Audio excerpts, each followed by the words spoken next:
La violencia obstétrica tiene que ver con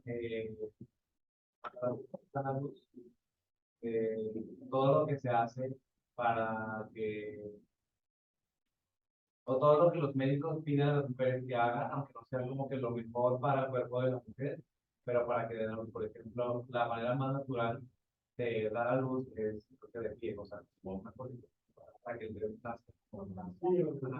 Pero el problema es que cuando estaban los doctores, para ellos era más fácil, todos los hombres, obviamente, porque no eran mujeres. Entonces era más fácil tenerlas como que acostadas para que ellos pudieran ver y sacar al bebé. Entonces era más fácil para el hombre médico que la mujer estuviera acostada, pero la manera más natural de decir. O sea, los taromaras y la taromara no de pie, agarrar de las axilas de sobra o de la, como este fuego de borde de los así agarradas de las axilas colgadas en una especie de travesaño y con las piernas exacto, casi rozando la pierna, no colgadas en el aire. Y la película se llamaba Tarahumara, una película que hay un parco de todo México, yo como paría los Tarahumaras. Bueno, aunque violencia obstétrica no es solamente el considerar que era más cómodo para el médico, el obstetra, el recibir a la criatura de forma acostada. O sea, se sabe muy bien que, ok, esa es la postura más cómoda para el médico. Sin embargo, violencia obstétrica es más bien como todo el estudio etnográfico que hace de la observancia, de la actitud que tienen médicos y médicas frente a mujeres que están por parir. O sea, comentarios y actitudes como, por ejemplo, decirles, estás gritando, pero bien que te gustó, ¿no? ¿Para qué te quejas tanto si al final de cuentas no vas a hacer nada? Vas a regresar el año que entra con cura, o sea, en efecto tiene que ver con todo,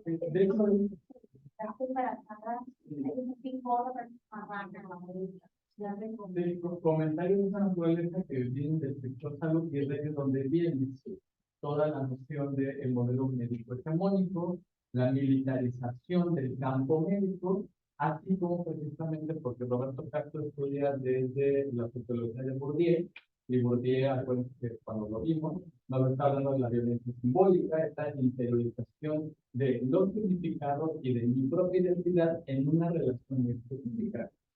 Y además era bien interesante que dijera que los médicos en muy pocos contextos,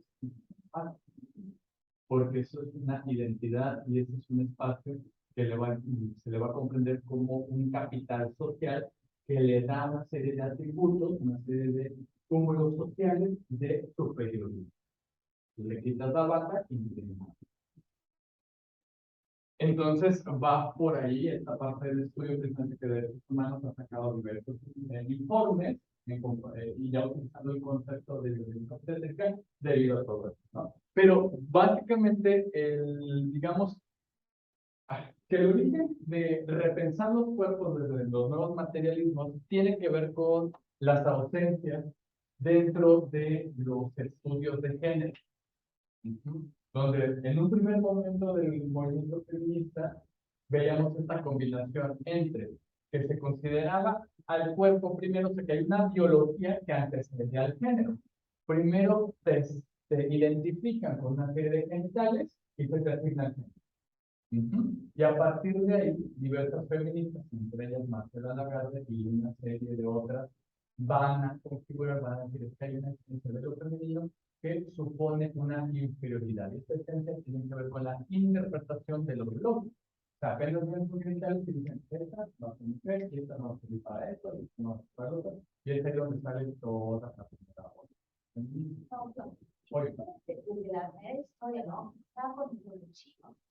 Bueno, sí, que ahí se ha permitido el aborto cuando detectaban que era una niña y entonces ponían a que es una niña. Y la problemática desde los viejos.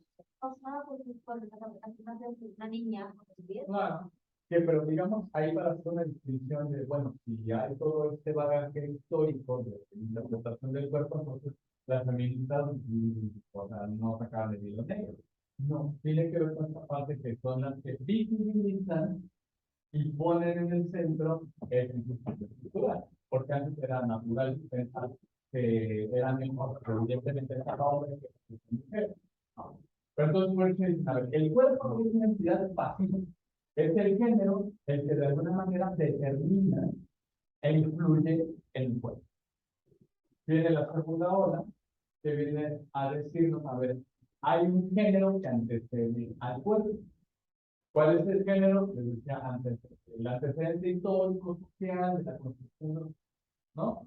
De la construcción social de la diferencia sexual, y llamada la de género, que es lo que está antes, ¿no? O sea, antes de nacer, ya hay toda una historia de qué es hombre.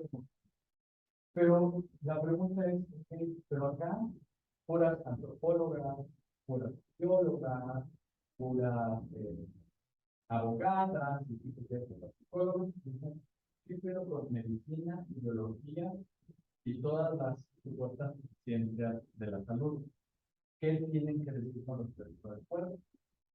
Y entonces ahí es donde se empieza a escrutinar de una manera como más fina qué se está haciendo para demostrar que hay sesgos dentro de quienes ostentan la salud biológica. Y entonces es ahí donde entran las médicas, ¿cómo se llama? Biólogas feministas. Y entonces acá ya alguien decía, bueno, sí, está chévere todos estos estudios, pero ¿qué onda con la biología? Pues acá vamos a estar discutiendo un poquito este asunto. Y esto es más de la área en la que yo me desarrollo más que ciencia, género y tecnología. Y entonces, para empezar, les pongo a esta autora, Norma Blázquez Graf, quien tiene un texto, Epistemología feminista e interpretación social. Y en este texto, que es de acceso gratuito, ustedes pueden poner ahí investigación la epistemología feminista y les va a salir. Es con Norma Blázquez Graf. Y entonces, ¿qué es lo que nos pone en el centro? Esta idea de que la forma en la que hemos entendido y cómo nos enseña la ciencia es con estas dicotomías, ¿no? Estas dicotomías entre cultura, naturaleza, razón, emoción, hombre, humano, como bien el compañero nos decía, mujer, naturaleza, mente, cuerpo, heterosexualidad, homosexualidad. Y se convierten en estos centros dentro del campo de la ciencia en el momento en que estamos buscando a nuestros estudiantes estamos con y defíneme tu área de conocimiento y cuál es tu área de conocimiento. Entonces es ahí cuando se convierten en estas dicotomías en una realidad material. Si se dan cuenta, ahorita veíamos precisamente hombre humano, mujer naturaleza, la separación mente-cuerpo, por eso yo trato de que no separemos mente-cuerpo y por eso hagamos las cuestiones de las que presentarnos. Porque ahí están los tres ejercicios que hemos hecho y vamos a hacer el último, que es el cuidado. Primero fue acercamiento, que era cómo yo observo y siento el otro cuerpo sin necesidad de tocarlo. Contacto, que es cómo yo estoy experimentando el encuentro con el cuerpo, que es lo que yo estoy significando. Y el cuidado, que no voy a decir, pues. Entonces, una de mis tutoras fue Lucía Sichia, quien precisamente en ciencia, género y tecnología lo que vamos a tratar de explicar o de describir es de que la ciencia tiene siempre este proyecto explicativo descriptivo y que muchas veces olvidamos la parte de la implicación, que es parcial y situado, y ahorita voy a explicar un poquito más. Y ahí está lo que un poquito pues, no se ve del todo. Un poquito de luz nomás para que aparezca en el al menos la de aquí del centro. Anda.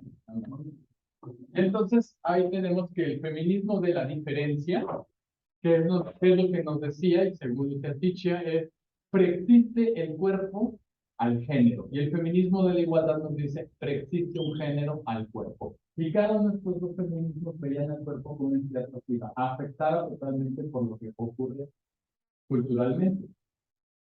Ahora, con todo lo que habíamos visto, pues sí podemos dar cuenta que, oh, claro, porque estamos hablando de estos estímulos culturales que afectan al cuerpo, veíamos cómo de alguna manera si estamos siendo expuestos o expuestas a una serie de significados afectados al cuerpo, nunca es una entidad de agencia. Es decir, que te active a hacer algo. Siempre está en una interpretación de estímulo-respuesta. Y estos se vuelven sesgos que de los mismos campos feministas han disociado entre el cuerpo como una materia y han generado precisamente este pensamiento dicotómico, ¿no? Y es mucho de la herencia de la ciencia, podríamos decirlo, del hombre blanco, ¿no?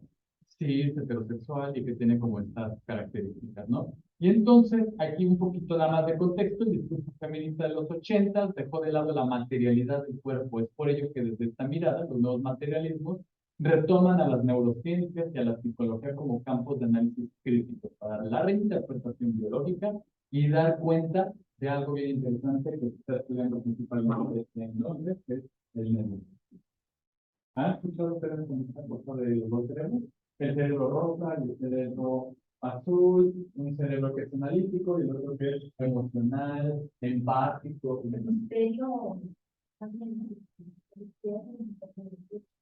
Exactamente, que los tratan de ubicar en el hemisferio izquierdo, en el hemisferio derecho, y que de hecho hay un profesor, que es ¿cómo se llama? Félix Calixto, y que tiene un horroroso libro que dice eso, ¿no? Y además se trabaja con monos, es lo más aterrador del asunto, ¿no? Porque ahí en el Nacional de Psiquiatría tiene su laboratorio, y utiliza el laboratorio de neurociencias con monos, y de ahí sale con su neurociencia y neurobiología, digamos, mujeres y más desarrollo en el derecho, que son muy empáticas, la verdad. ¿Sabes? El área afectar, Está de spoiler, ahorita vamos. Te juro que lo vamos a ver. Por eso les decía que si vemos todos los días desde la sociología, antropología, o nos vamos a neurociencia. Entonces, la mayoría de que llegaran y quedan neurociencia. Entonces, vamos para allá. Pero hay una autora que se llama Laurin Becerril o algo así, que es una neurocientífica y que trata de comprobar este tipo de cosas. Y hay otras que le han dado palos en la cabeza a esa mujer, y ahorita las vamos a ver. Estas autoras son principalmente 4, ¿no? Una mexicana y 4 que están en otros países. Y entonces, el cuerpo es la materia que agencia prácticas discursivas y prácticas materiales, ¿no? Lo que yo siento, o lo que yo digo que estoy sintiendo, genera discurso. A mí me duele esto, me duele esta parte, o sea, cuando vamos con el médico, por eso generamos un discurso, el discurso de los doctores. Y pareciera que el cuerpo solamente tiene un sentido cuando está en. O sea, solamente se hace presente mi materialidad corporal. Es ahí cuando le presto atención a mi cuerpo. Por eso me llamó la atención cuando le dije, oigan, ¿qué sintieron cuando yo le conté? No sentí nada. No. O sea, pero bueno, yo ahí no hago psicoanálisis, no lo voy a hacer nunca, pero sí hablo como esa duda de cómo es que nada.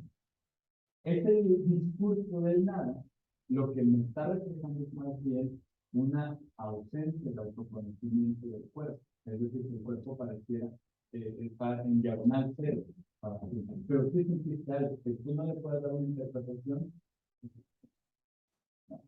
porque otra vez la presencia del cuerpo es solamente cuando está enfermo. Y aquí tenemos que quitarnos de esa idea, porque también es muy androcéntrica. ¿Por qué los hombres somos los primeros en llenar las consultas de urgencia? Porque dejamos hasta el final los síntomas que veníamos trayendo desde hace un buen rato. ¿Vale? Ok, que no guarda nada. Pues, No, pero sabe, se sabe. O sea, mi bueno, se tanto día que mi mamá tiene gripa de que nos despedimos de ella. O sea, sí, sí, sí. Pero no sé, pero es un pensamiento de más experiencia de cómo lo convivo, pero siento que lo tiene un parecido lo más no sé, no sé. Debe ser algo así. quizás, y vamos a ponerle como mayor precisión, frente a quienes se da la posibilidad de mostrar esa vulnerabilidad. Porque frente a otros hombres, y si estamos hablando de un hombre que trabaja más de 8 o 9 horas diarias, que se encuentra con otros hombres, pues evidentemente ahí no se va a expresar su vulnerabilidad. Si está en su hogar, donde asume un cargo directivo, como es el jefe de familia, pues tiene también esa posibilidad de externar este dolor porque siente como está confianza, pero no lo externa frente a todos, pues no frente a la pareja, frente a quien sienta como esa confianza, porque también estamos hablando de la vulnerabilidad, ¿no? Entonces, bueno, lo pensaría desde esa interpretación, para no generalizarlo. Pero bueno, acá la idea es tener en cuenta que hay una simultaneidad entre lo que yo genero con mis palabras, lo que estoy diciendo sobre mi cuerpo, sobre lo que estoy entendiendo, sobre lo que puedo yo compartir con este cuerpo, y darle un espacio, darle una importancia, porque siempre la academia es meramente discursiva y nunca tocamos lo dirán, porque decimos que usted es la parte emotiva y eso no te va a llegar al razonamiento. Entonces, bueno, más o menos así. Entonces hay tres diferencias, tres argumentos que vamos a tratar de discutir. Primero, la diferencia sexual versus el contextualismo sexual, es decir, el pluralismo y especificidad y la variación biológica. Esta la voy a explicar. La diferencia hormonal versus los niveles promedio de estradiol y progesterona no difieren entre varones y mujeres. Segundo argumento que está en contra. Diferencia cerebral versus plasticidad y mosaico cerebral. Son los tres argumentos que están en tensión en este momento.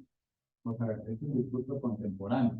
Entonces, yo ahorita voy a explicar poco a poco cada uno de estos tres argumentos con las tensiones que se establecen entre cada uno de estos, ¿no? Primero, diferencia sexual va a hacer referencia principalmente a lo que una investigadora de la universidad, me parece que es o de Harvard o no me acuerdo de yo, pero pues Sarah Richardson, que ella va a decir lo siguiente. A ver, primero, entender que cualquiera que haya publicado un artículo está partiendo de una serie de selección de variables, es decir, parte de su propia. Se instrumentaliza aquello que ha aprendido sobre lo que entiende sobre objetividad. Y uno lee el artículo, ya sea en cualquier journal de medicina, y uno piensa, que muestra cifras, pero otras bambalinas, hemos estado en estadística, sabemos que tenemos que hacer una serie de selección de variables dependiendo la prueba estadística, si vamos a hacer diferencial o vamos a a mí, en la clínica que estoy haciendo epidemiología, tengo desgraciadamente que a veces eliminar a la población trans no por prejuicio, sino que si quiero hacer una student de dos variables, solamente puedo poner heterosexual y no heterosexual. Y entonces en esta selección de variables diluyo las diversidades. Y no fue porque quisiera discriminar, sino que en la selección de la prueba tengo que elegir solamente dos variables. Pero todo este contexto, por no parte de su subjetividad y tengo que explicar ese tipo de cosas, pero Sí, está demasiado detallado. anotación al pie de la página, no es que no se haya contemplado personas trans en este estudio, que solamente encontramos una persona trans, y entonces para hacer la prueba estadística ideal de dos variables, tuvimos que seleccionar dos que acogieran heterosexuales y no heterosexuales. Y entonces ahí se distribuyeron identidades como hombres y mujeres, y hombres y mujeres, y diversidad. ¿Entiendes? Sí, hombre. Ajá, y hombre. Sí, que se identifica como. Que se identifica como hombre desde el nacimiento y no desde el nacimiento. Y una persona trans, una persona que cuestiona la identidad que es el divorcio. Exactamente. Y se pone ese prefijo para entender y despatologizar las identidades. Sí. La identidad. Sí.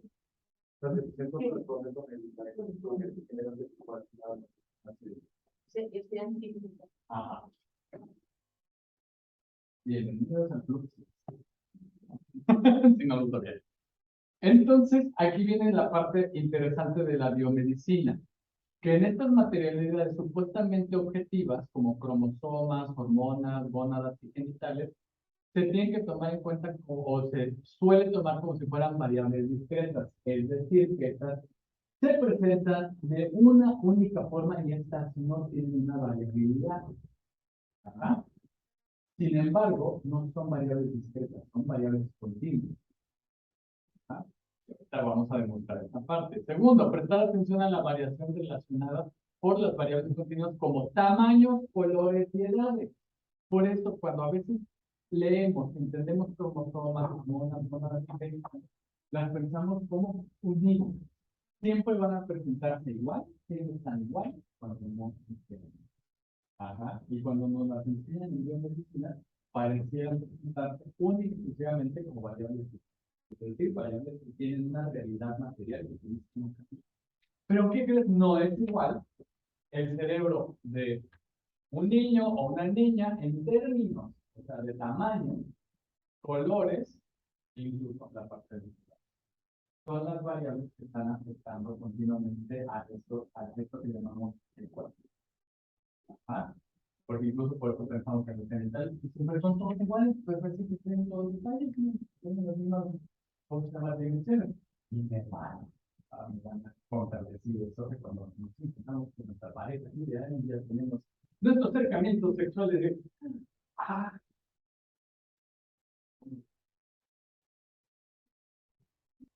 entonces ahí cuando decimos, vaya, si hay una variable continua aquí. Pero si leo biología, es una variable discreta. Nunca cambia, siempre se presenta igual. ¿Se entiende hasta acá?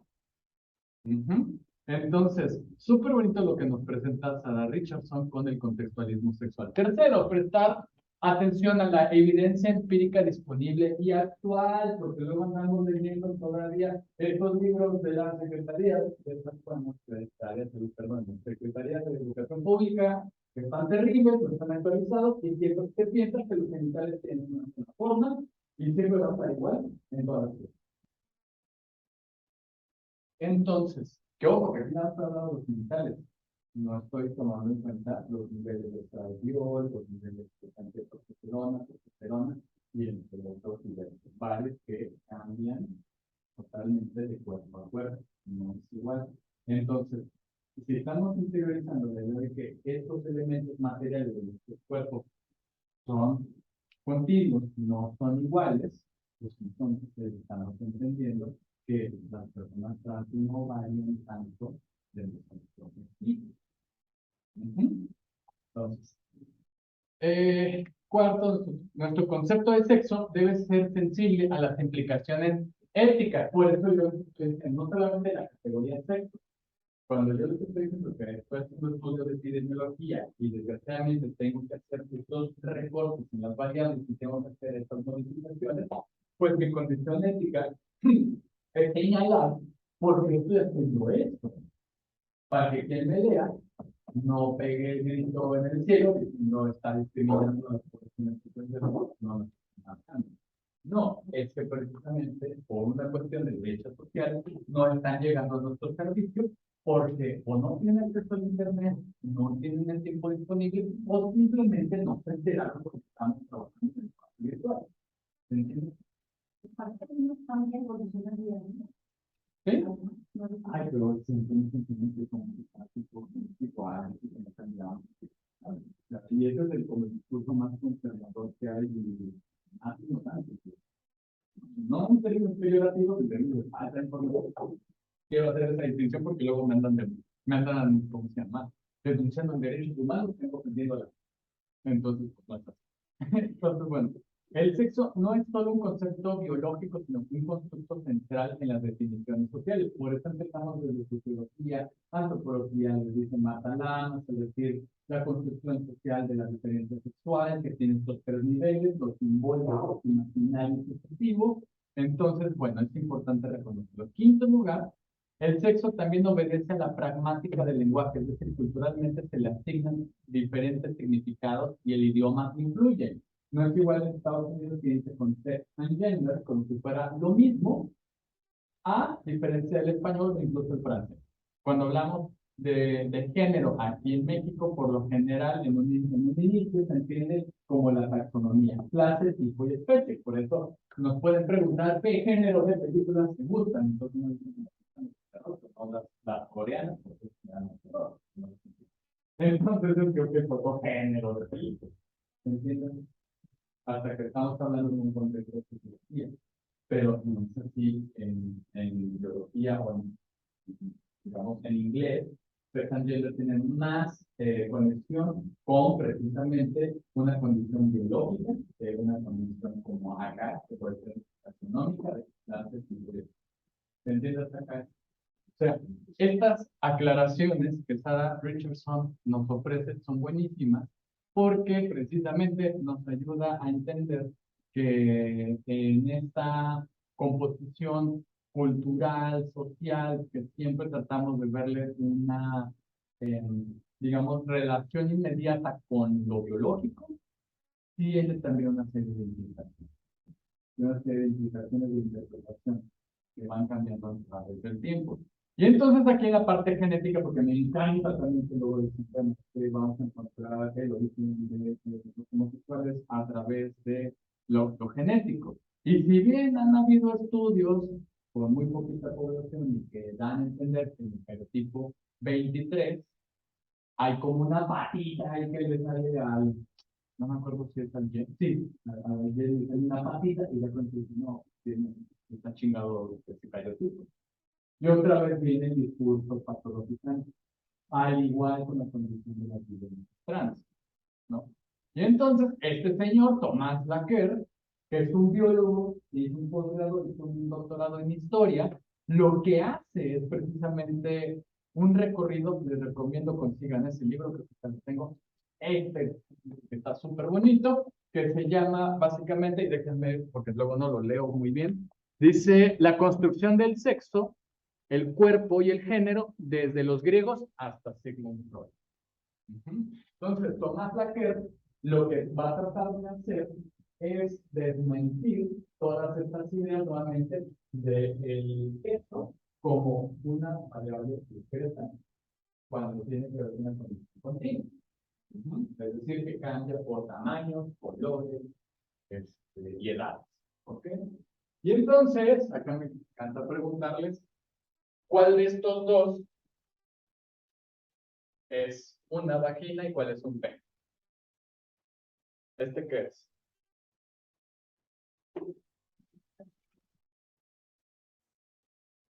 ¿Este qué es? ¿Y este qué es?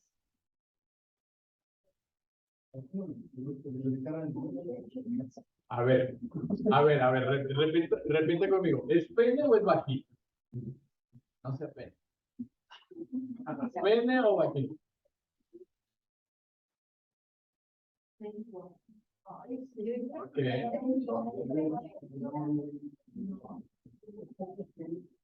De la parte que estás buscando, que está señalando, se ve igual. Ajá. A ver, alce la mano quien diga se ven iguales. No, a ver, no, alce la mano. A ver, iguales, ok, iguales. A ver, ay, buenísimo, espérame. Spoiler. A ver. No, no te preocupes, acá el psicoanálisis que yo manejo es bien chafa, entonces no cuenta lo que yo te digo. Entonces, a ver, ¿iguales o diferentes? ¿Sabes? ¿Quién dice que son iguales? Ya es la manita que son iguales para tres personas. A ver, subasta de anatomía. Anatomía medieval. A ver, ¿iguales o diferentes? Ya dijeron iguales, ellos ya. Entonces, a ver, hacen la mano.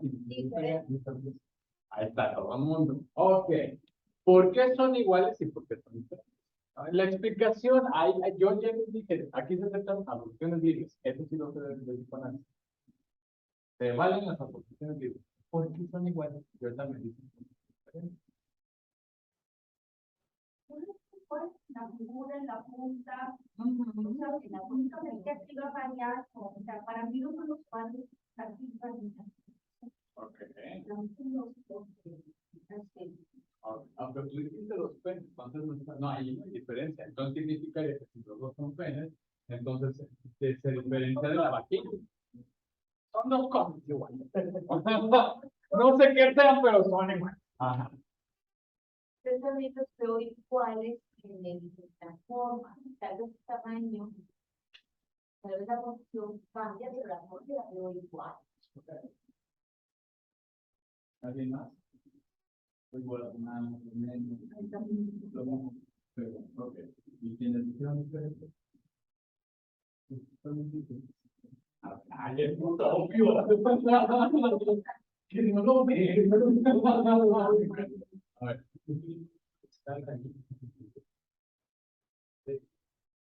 La crítica del diseño.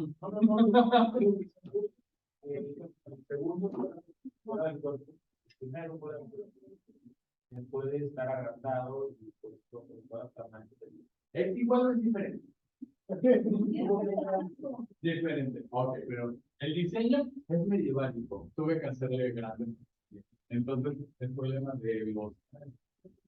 Esa gente que lo dibujó, porque yo.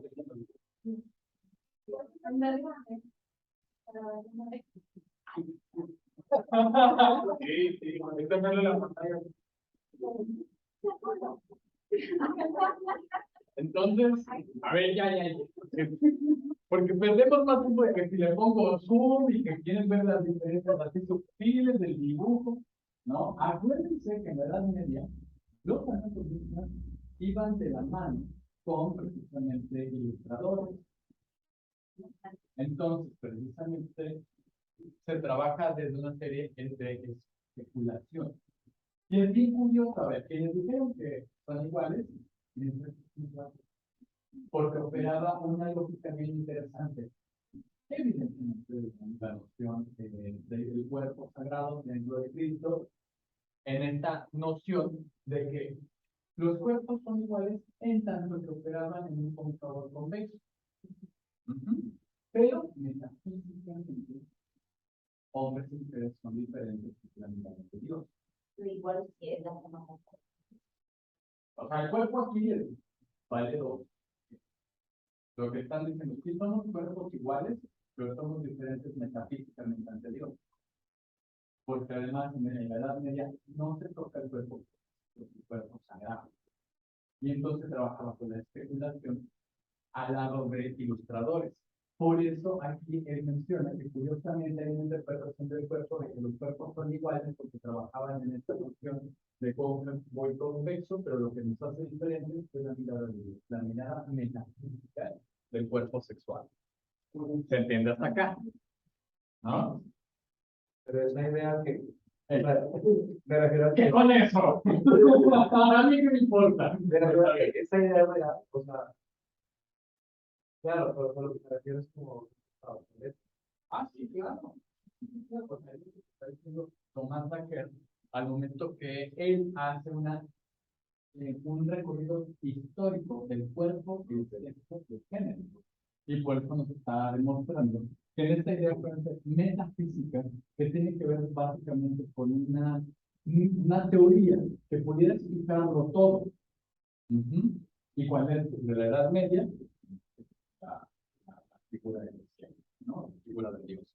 Y entonces él dice, a ver, qué curioso, que somos iguales corporalmente, pero sí somos diferentes desde una mirada metafísica. Acá sí se hace con igualdad. Ajá, pero la diferencia está más bien guiada por el texto sagrado, que se está diciendo las mujeres vienen del hombre, y por lo tanto, de alguna manera, le pertenecen al hombre.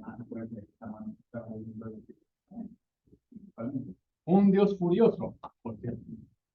Entonces, hay otro autor, David Le Breton, que nos dice, a ver, todos los cuerpos en un inicio eran unisex, bueno, esto lo dice Tomás Laquer. David Le Breton es que le da un poquito más el contexto del por qué no se toca el cuerpo. El cuerpo nuevamente como una entidad pasiva, y de ahí viene mucha de la tradición de la historia de la medicina, donde dice, el cuerpo se ve afectado por las causas naturales del medio en el que se encuentra. Nuevamente no hay agencia. se ven simplemente afectados por bichos que están allá afuera y que tienen que ser intervenidos. Pero estamos hablando del cuerpo del varón como el modelo ejemplar y precisamente el de la mujer viene siendo igual, pero diferente ante la mirada de Dios. ¿Se entiende esto? ¿Sí? Sí.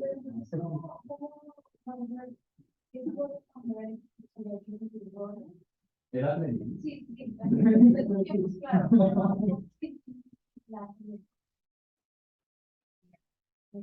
Ah, la genética va a venir hasta después con el medio. Aquí no tiene igual. Ahí es igual, pero después convenientemente, eso es en la ilustración. Es en la ilustración cuando se da la separación de los cuerpos. ¿Por qué? Porque ya se puede explorar, ya se puede manosear. Era increíble esta parte de decir, bueno, dice, yo tu tía vamos a verla en el granero olvidado, ¿no? Y entonces es ahí cuando se juntaba la gente y empezaba a explorar. Por eso es la parte de la ilustración. Y por eso es el comparativo con la edad oscura, la edad media. ¿Ok? Donde se trata de salir de la especulación del cuerpo y ver que somos diferentes, pero a través de la interpretación de la diferencia genital, donde ya se empieza a los primeros trabajos de los ilustradores al montar. Entiendo es que esas situaciones son solamente el referente que ellos tienen, no es No es la realidad. no es la No es la realidad. Pero en la ilustración, ¿quién está trabajando el anatomista con un y entonces tenemos a este señor William Harvey, que es de los primeros que empieza a trabajar una cosa bien interesante como curioseando. Imagínense la curiosidad y la curiosidad de este hombre que dice, ¿qué pasará si le quitamos las hormonas a una gallina y se las ponemos a un gallo? Y entonces le quitaba las hormonas, o más bien las gónadas, sabemos muy bien que eso está en la sangre, y él, como un cardiólogo, digamos, de los primeros históricos de la ilustración, es reconocido precisamente por ese tipo de estudios, pero también hablaba de ocioso, cambiando precisamente las gónadas de gallos y gallinas, y empieza esta interpretación que no solamente es la diferencia genital, sino que es la diferencia hormonal la que determina el comportamiento de hombres y mujeres. Pero ojo, otra vez aquí entran ya los primeros estudios no formales, pero sí del modelo animal humano, porque este señor, siendo médico de la época, empieza a experimentar y empieza a tener como esas conclusiones. Bueno, que las mujeres seguramente se portan como estas gallinas, y entonces al momento de tener el modelo ejemplar que es el gallo, y le cambiamos las gónadas y vemos que el gallo empieza a ser como más dócil, no se enfrenta con otros gallos, entonces al poder pasarle la cabeza a la gente cuando tiene más hormonas femeninas. Entonces, ¿mandé? ¿Qué no? Rosserotti, Ah, ya. Como la voz. Rossetti. O sea, aquí lo que se está tratando de hacer desde estos autores es, a ver, hay que tener cuidado y hay que observar el contexto en el que se dan una serie de afirmaciones. No significa que no nos veamos afectadas y afectados por las hormonas, porque claro que hay una cuestión de reemplazo hormonal, no necesariamente en personas que sean trans, sino que incluso en personas que no viven en esa situación, sino que el reemplazo hormonal empieza incluso con la menopausia o antes, ¿no? Y entonces vemos que no necesariamente. Exacto, exacto. Y ahí vemos otra vez la noción que es una variable continua y no es una variable única, exclusiva, unívoca, inmodificable. ¿Se entiende, verdad? Y entonces acá estamos entrando de lleno de área madre. Interesando de que se está hablando en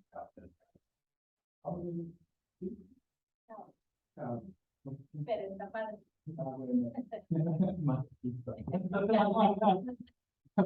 Entonces, vemos que en esta anatomía de la semejanza, todos los cuerpos en un primer momento eran unisex, extendiendo una jerarquía metafísica Y esta jerarquía metafísica no solamente es eclesiástica, sino que también vamos a recordar a Aristóteles con la falta de calor. Incluso recordarán ahí clases de física, donde nos decían que un objeto de mayor calor puede impactar a un objeto que no tiene calor, ¿no? Y que llegan a un punto de nivelación de la temperatura entre el primer cuerpo y el segundo cuerpo. Sin embargo, aquel cuerpo que tiene menor temperatura no necesariamente influye que tiene mayor temperatura. Y entonces la interpretación de Aristóteles, de la física, es de que el cuerpo de la mujer no tiene tanto calor como el del varón. Y entonces ayer una cosa bien interesante, la otra vez que me preguntaron sobre los hermafroditas, decían que era una suerte de personajes que de alguna manera habían mutado, habían absorbido tanto calor como frío y habían llegado a un punto de equilibrio y que por eso podían poseer estas características. Y también hay otra interpretación bien bateada donde dicen, bueno, es que eran mujeres y que también se les puede y cosas de actores que les cayó en el pelo. O sea, hay unas interpretaciones y todos lean ese libro, está buenísimo, donde decían, bueno, es que estas mujeres podrían dar un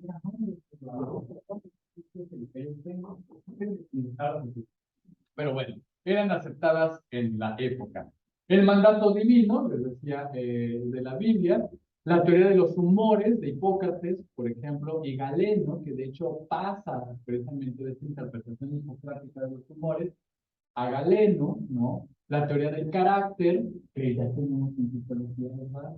Que nos dice el fenotipo, que es el ambiente, y el temperamento, un genotipo o algo biológico. Entonces, estamos viendo cómo se van retomando cosas antiguas y se van actualizando para hablar precisamente de estas teorías, incluso de la personalidad, en las que muchas ensalzan la perfección del cuerpo del varón.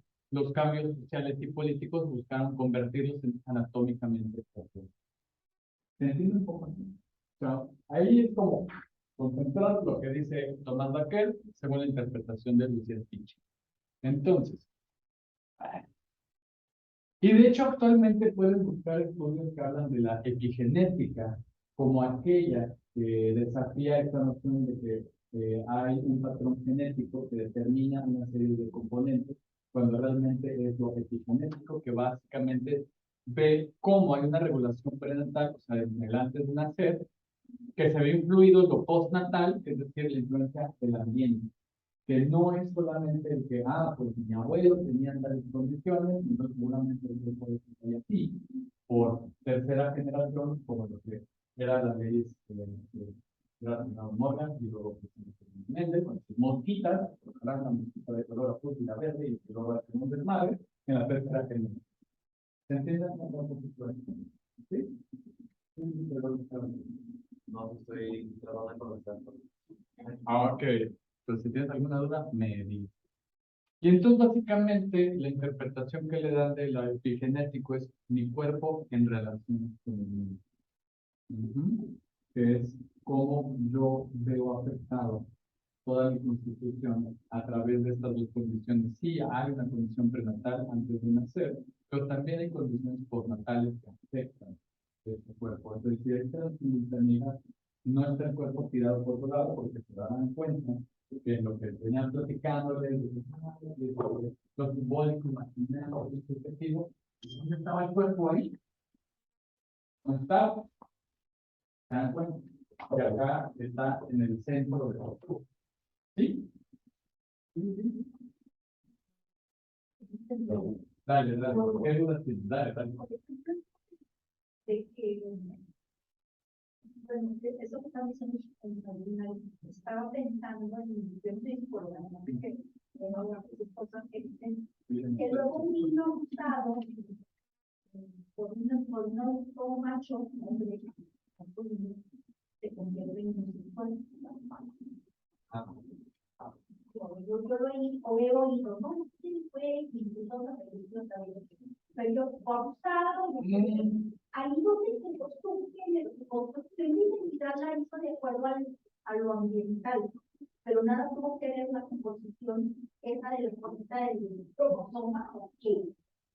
Ok, cuando hay abuso sexual hay que entender que es lamentable que no debería pasar.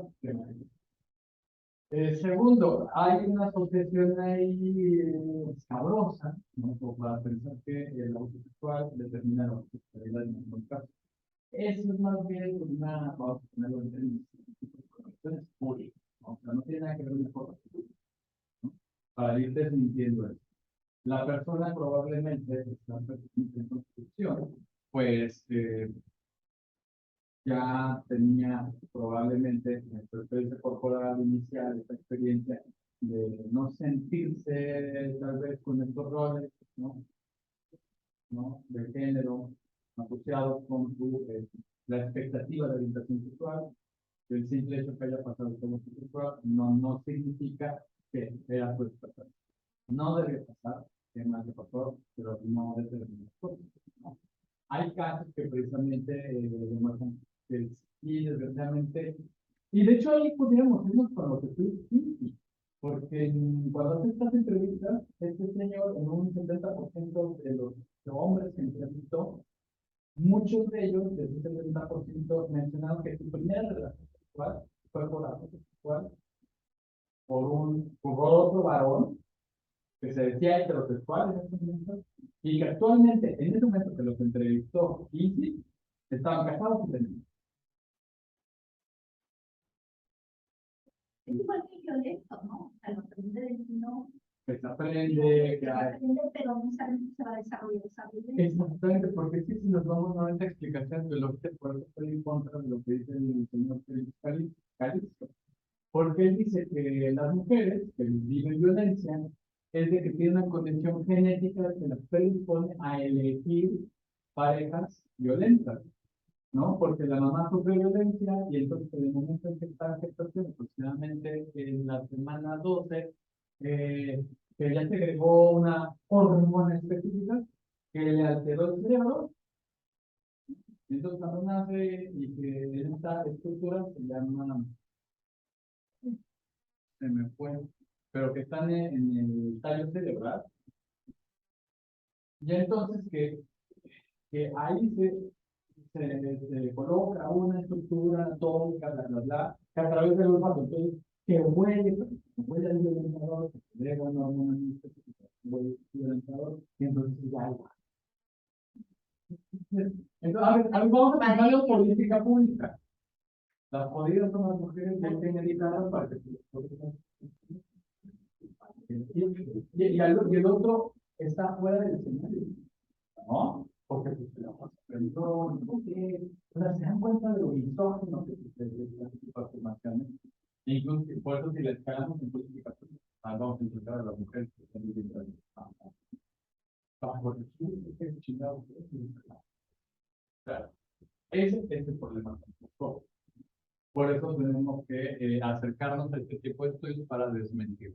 Y entonces, en esta parte de la diferenciación sexual, si alguien se lo estaba preguntando en qué momento pasó todo esto, este señor Alfred Joss es quien de alguna manera da cuenta de en qué momento ocurre esta diferenciación sexual, ¿no? En esta parte de la segregación de cierto tipo de hormonas, de inhibición y todo lo demás. No lo voy a leer porque es más específico de biología, pero es importante tener en cuenta que cuando estamos hablando y propiamente repasando esta cuestión de la intersexualidad, ocurren este tipo de síndromes, que ojo, síndromes no significa alguna condición patológica, es la combinación de signos y síntomas que están presentes en una corporalidad, ¿no? Y entonces vemos que el síndrome de Klinefelter, el síndrome de Turner, el síndrome XYY y el síndrome de XXYY, ¿no? Entonces ahí nos muestran las poblaciones, ¿no?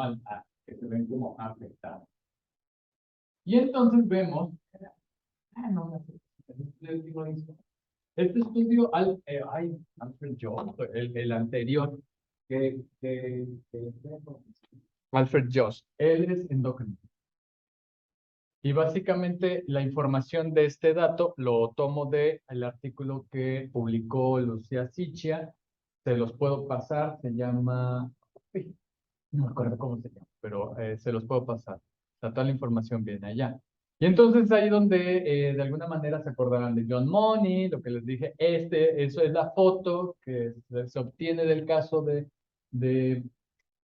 ay, de este niño, de los gemelitos y el desmadre y medio, ¿no? Y vemos precisamente que hay una concepción mecanicista molecular. De hecho, aquí es donde las biólogas feministas empiezan a conceptualizar algo bien divertido que se llama la molecularización del género. Es decir, que empiezan a considerar que el género está de alguna manera habitado en las hormonas que se desarrollan en el segundo periodo de desarrollo sexual. Y tenemos todo el desmadre de las Olimpiadas.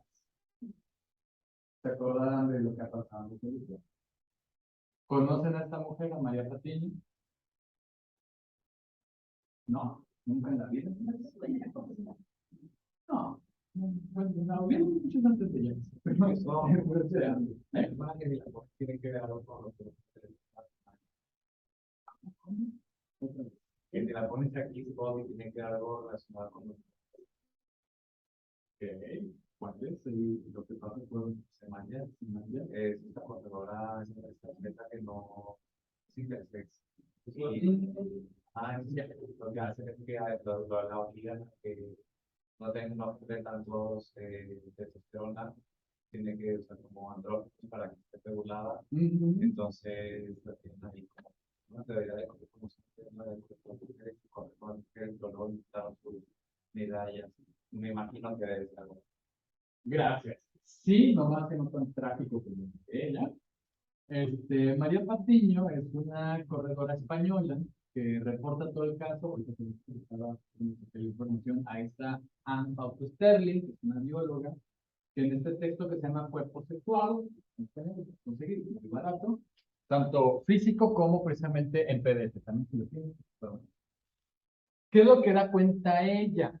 Es que María Patiño se ve forzada a tener una prueba de confirmación de sexo, porque le encontraron un síndrome adrenogenital, ¿no? Cuando la obligan a confirmar su sexo, pues resulta que ella tiene un síndrome adrenogenital con características de la siguiente naturaleza, ¿no? O sea, cara femenina o precisamente un moldeamiento del rostro, un rostro fino, ay, mamas y falta de vello en axilas, ¿no? Tonalidad muscular, pero más torneado, o sea, en la parte de la distribución de grasa en cuerpo, porque la distribución de grasa en cuerpo es lo que tornea y diferencia los cuerpos, pero no los determina.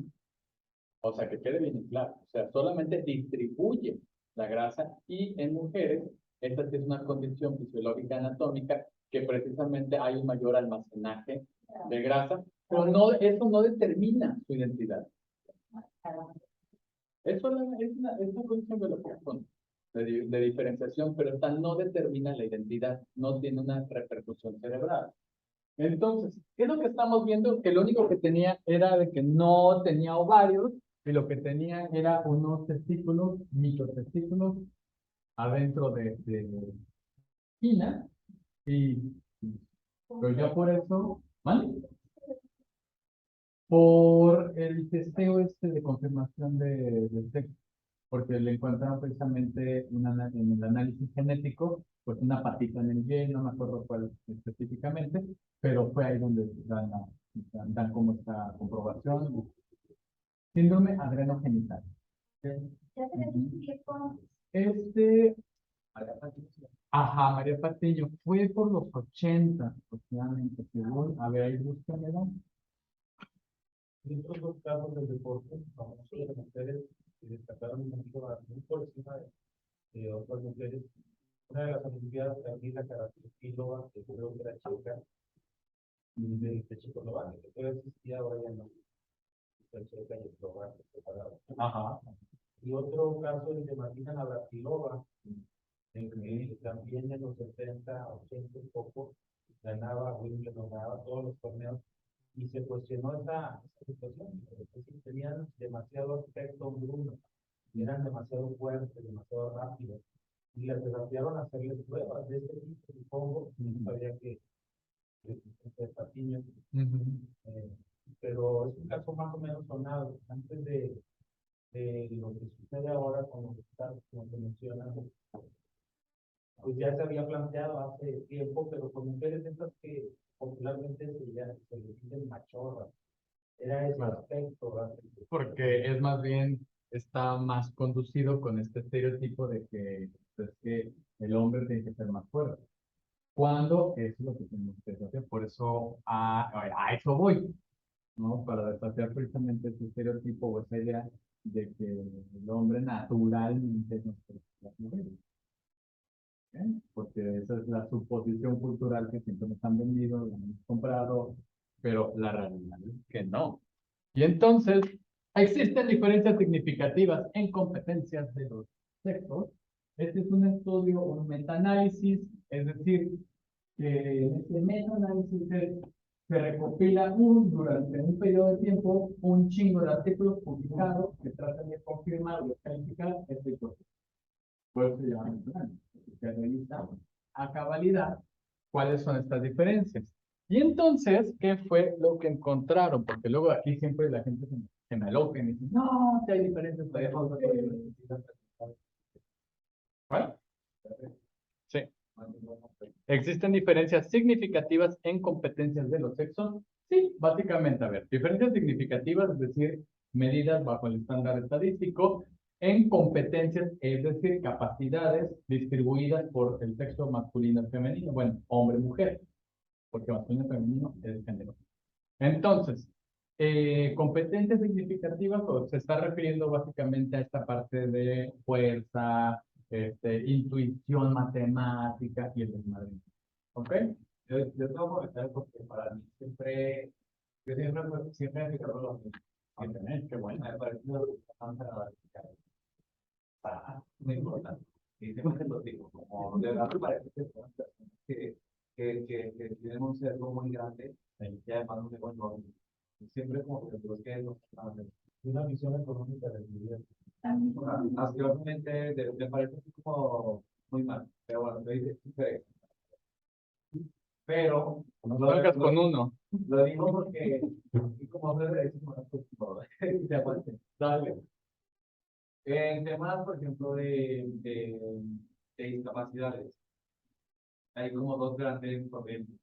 La corriente médico rehabilitadora y la corriente. Entonces, los médicos, todo lo ven desde el punto de vista médico. Hasta la actualidad, todos lo siguen viendo como, tengo que curar o tengo que normalizar algo.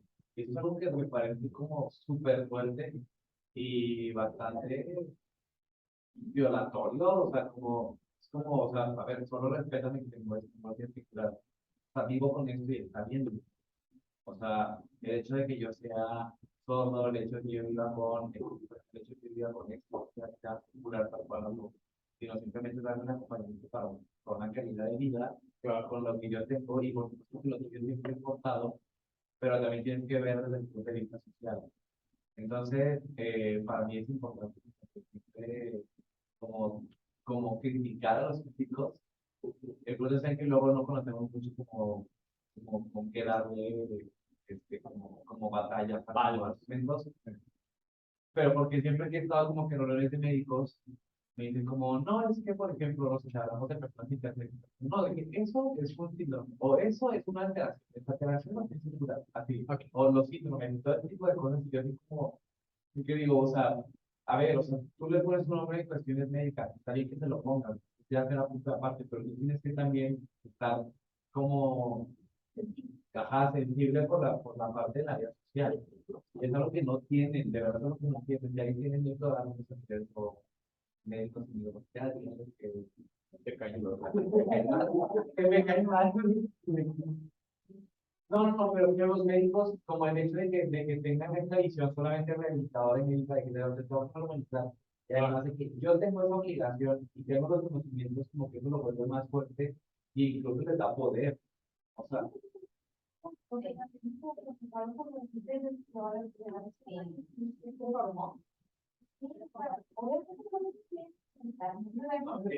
Y ahí lo sacaron porque no dice que muchas veces creo que nos quedamos callados en México y también nunca hemos probado. Y que muchas veces como va un poco complicado, o sea, Porque incluso tú no puedes decir, ay, no quiero que me atiendan, porque no me estoy encima, ay, y el médico dice, yo fui formado Para salvar, para ser empático de luz. para curar. Sí, curar no puramente.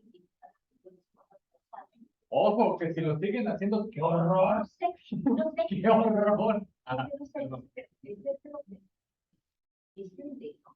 pero digo, como una sociedad, sí, que me atiendan. claro, por eso cuando hablabas de que sigamos con la sociedad, lo que nos metamos algo más biológico, yo simplemente pensaba como, es que no podemos como separar al 100% uno del otro. Que van, no, sí, sí, bueno. no, o sea, no estoy criticando, sino el hecho, No, está bien, te aceptan acá. como de que van juntos con pegados, que después no nos podemos separar. Ok. Ahorita que veías eso, o sea, que como dices, no, a mí me hace mucho ruido como todo, porque por ejemplo lo de María Castillo, yo no lo conocía, lo de Semilla sí, pero por ejemplo yo soy el más fan del mundo de Semilla Williams, y es la jugadora que ha sido eh, sometida a pruebas de una manera mucho más constante en toda la historia de la universidad, durante toda la historia. Y era porque su cuerpo era más grande, porque era más fuerte, y todo el mundo era así como que este hombre o se dopa o no sé qué, y es como, güey, solo se tenía trabajo. Comía bien y hacía ejercicio, o sea, tanto tienes que criticar. Me encanta, ¿por qué quiero ir a este tipo de temas, no? Estas son todas las armas para desnudar a los medios. Es aprendernos su lenguaje, aprendernos el término sin metaanálisis, comprobado en tal cosa, tal. Sonará ahorita tal vez, sí, que sí, también yo cuando lo aprendí yo estaba como lombriz en sal. Ay, qué horror, tocando de biología. Pero es que esto es súper padre en términos de que las feministas dijeron, tenemos que meternos a... Puedes leer los informes. Ah, sí, ahí voy. Lo que mencionan es, tenemos que meternos al tema, tenemos que cuestionar a estos señores, porque han estado hablando de nuestros cuerpos, de nuestras vidas, y si no nos metemos al tema, porque creemos que mejor que estamos más cómodas, como cómodos en lo social, que es nuestro campo, estos siguen teniendo predominancia. Lo que pasa en Japón, que tuvieron que aceptar públicamente que no aceptaban mujeres porque consideraban que tenían cerebros más chiquitos. En Japón, en la Facultad de Medicina, y lo tuvieron que hacer público, y fue hace 2 años. Fue hace 2 años, no estoy diciendo que será media, Tomás Napier, hace 2 años. Entonces, parte de bien más criticar bueno, yo siempre critico y les digo como, a ver, es que todo lo que tú me dices que ahorita está científicamente comprobado, quién sabe si no está científicamente comprobado, o sea, hasta el 10 no sé cuánto de mayo de 1990, decretó que la homosexualidad era una enfermedad, y la Organización Mundial de la Salud la considerada como tal. A mí que no me dice que esto en 10 años va a ser catalogado ya como una enfermedad total, o sea, le digo, o sea, todo lo que tú estás haciendo es como va a ir evolucionando y van a ir detectándose como médicos ineptos. Lo siento, o sea, que no. Hay verdad, o sea, te crees muy peligroso si tienes un negocio horrible y además si tienes de que corren tus yo no sé. Entonces, tengo que investigar y digo, no, ustedes también están. Sí, está buenísimo. No, es que totalmente de acuerdo. Y acá la invitación es, hay que aprendernos también de su lenguaje también para, o sea, crear disonancias. Porque luego dicen comprobado científicamente. A ver, ¿cómo? Porque luego ni siquiera saben, ni siquiera saben de población ni nada. Ah, claro. Oye, es que por eso está esta señora, Sarah Richardson, porque luego dicen, ay, no sabía eso. Y lo sé porque les doy clases a los de medicina familiar. Y también yo me pongo ahí bien loco porque que soy el pillo Fausto frente a toda la industria de médicos. Por lo menos si los hago sufrir en el examen, ¿no? Porque De plano, en efecto, tienen todos estos sesgos y si nadie se los pregunta, pues todos van a salir lado. Entonces, por eso también luego hay colegas que les gusta también esta parte de, incluye la parte crítica. Y porque creo que me andan invitando ahí para que sufran estos chamacos. Entonces, bueno, rápidamente, el artículo se los puedo pasar y se lo pueden aventar en la cara a todos los médicos y médicas. ¿No? Entonces dice, no existe, sí, pues, lo que menciona el Janet High, no existen diferencias significativas. ¿Qué es esto a nivel estadístico? O sea, que no hay algo que sobresalga. O sea, sí, o sea que básicamente habrán algunas competencias en las cuales, por entrenamiento, ojo, no estás diciendo que es por una diferencia biológica, es por entrenamiento. O sea, si tú te entrenas en ciertas condiciones, vas a desarrollar tu movilidad muscular, una distribución distinta de grasa, y eso te va a ayudar para desafiar a, sea de alguna manera, en cierta competencia. Pero ahí está. Tú le muestras esto al médico y léelo, por favor. Y además, son bien gachos, también utilicemos estrategias. Porque luego, sí lo leyó después. Acertan. Acertan que no lo lleguen. Y saca esto, doctor. Al menos así, desgraciadamente, sí tienen que ser chamacos que luego se pueden ir convulsivos cuando presentan. Pero bueno, son como los espacios que uno transgrede. Si tienen la posibilidad de hacerlo, háganlo. Es una forma de reeducar. Entonces, lo que sí notó que en estas variables diferían eran variables como de comunicación, variables de personales y sociales, desarrollo psicológico, algunas motoras y morales, pero que tienen que ver con lo que veían. ¿Se acuerdan del desarrollo infantil? En estas diferencias de que a las mujeres se les educa para cuidar a los niños y los niños se les educa más para tomar decisiones, burlarse de las mismas reglas, ¿no? En esas se notaba que había como ciertas diferencias, pero no eran significativas. Nada que digan catastróficamente, bueno, vamos.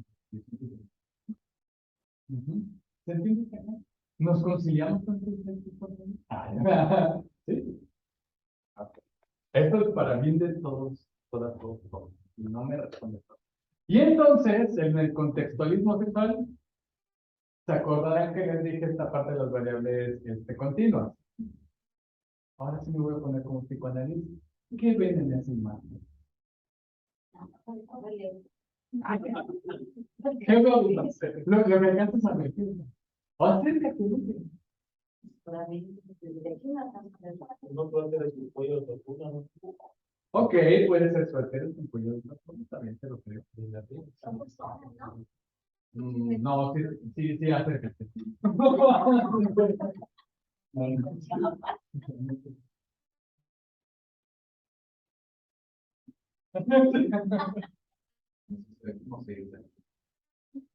Ay, qué bonito.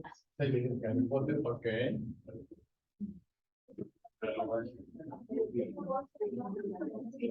Ok, ¿quién dijo eso? ¿Quién dijo eso? Sin miedo. No, pero alguien dijo, parecen vaginas, pero veo moneditos. Me encanta, porque es al revés, son monederos, pero parecen vaginas. ¿No?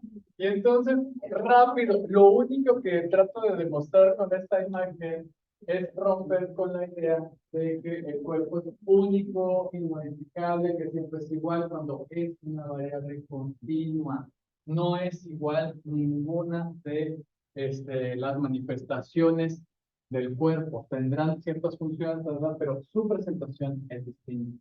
Y es lo que se tiene uno que aprender en este tipo de temas para debatirlos. Es decir, a ver, es una variable continua y discreta de lo que me está definiendo, doctor. No se lo van a poder responder adecuadamente, ¿no? Porque se basan más en lo que se conoce desde Michel Foucault, en el origen de la clínica, con esto que llaman el ojo clínico. Tu expertise, y es una expertise también sesgada, ¿no? Entonces, precisamente, que estas variables biológicas relacionadas con el sexo son factores materiales que varían entre sus clases de sexo. El sexo, entonces, es una variable que depende del contexto, también de la investigación, de cómo están tomando esta variable. Ajá. El Tinder está acá, ¿sí? Vamos bien acá. Sí, sí, sí. Sí, es que te veo con tu carita de, oh, Dios mío, qué horror. ¿No? Ah, es interpretación y también necesito de entender. Entonces, el sexo, También existe como ¿cómo que? que también Ah, bueno, es que no logro dimensionar de distancia también. Pues el contexto de la investigación tiene limitaciones, porque luego les encanta decir que son variables continuas. Entonces, me voy a adelantar a esto un poquito, bueno, son un montón de señores. Este es el señor Kinsey, que hace como esa escala bien bonita, que dice que también ahí se vuelve la orientación sexual una condición continua y no discreta. Es decir, no es solamente ser heterosexual al 100%, ¿no? No existe eso, sino que hay condiciones en las cuales se manifiestan ciertas situaciones de atracción y que no siempre son las mismas. Hay una condición fluida dentro de la expresión de la orientación sexual y evidentemente el deseo. No es de que haya uno 100% heterosexual o 100% homosexual, ¿no? Es lo que trata de dar cuenta. Ahí está una variable continua totalmente, ¿no? Esto porque luego inmediatamente cuando he dado clases también en medicina y me dicen, bueno, es que un caso muy parecido es que siempre habrá un homosexual que estuvo casado y tuvo hijos y después se hizo homosexual. ¿Cómo fue eso? Pues fácil. La parte de que hay una orientación, hay una preferencia. Por la implicación social, la preferencia operó sobre la orientación. Eligió una expresión heterosexual frente a la presión social, pero realmente se vivía desde la orientación sexual homosexual. Podría ser sí, por la parte social, ¿no? O sea, va por allá para desestigmatizar y despatologizar, ¿no? Porque luego vienen todas las explicaciones, seguramente lo violaron, y que dale, Yo puedo hacer una pregunta, es un poco como crítica, pero como quisiera saber más. dale. Yo había leído que cuando hablábamos de preferencia sexual, o sea, la gente rechaza el término porque la preferencia sexual incluso incluye pedagogías y dentro de por eso no se utiliza tanto, digamos, las personas que han leído más en general como de tema, como que pueden utilizarlo. Pero ahorita vi que lo utilizaste y no sé cómo, Ya, ¿cuál es mi posicionamiento? ajá. La pederastía, desde mi posicionamiento y que lo estoy trabajando desde, ay, este hombre se apellida Gayú, no me acuerdo, que es sexólogo mexicano, es de que pederastía no entra dentro de una preferencia sexual, porque es algo que tú eliges. El otro es un crimen, lo otro está considerado desde ese lugar. O sea, tú no puedes defender la pederastia porque sé que hay movimientos que defienden la pederastia como si fuera una orientación sexual, ya ni siquiera es preferencia. Es un delito. Y entonces, precisamente, al menos desde ahí. Y el uso, bueno, la distinción entre orientación y preferencia, lo que estoy pensando desde activistas, es de que orientación sí lo retoman como ciertos factores biológicos, psicológicos, emocionales y sociales, ¿no? Que no son una elección, y lo otro sí es una elección, pero dentro de todas las parafilias, es decir, de todo lo que te gusta, como por ejemplo, quienes cogen con la luz prendida o la luz apagada, que si te amarran, que si no te amarran, pero desde ese lugar de elección.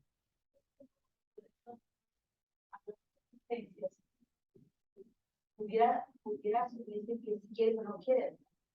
Pero ciertas condiciones que están más dentro de lo superficial de lo sexual. Porque en este planteamiento, si quieres o no quieres, mucha gente pega a las preferencias sexuales como que hay que sacarlas. Entonces, Claro, ese es el peligro, por eso hacen esta distinción de que una cosa es orientación sexual que otra cosa es preferencia, pero siempre les encanta decir, no, es que entiendo las otras preferencias sexuales. No, son orientaciones cuando te estás refiriendo a homosexual, bisexual, pansexual, heterosexual.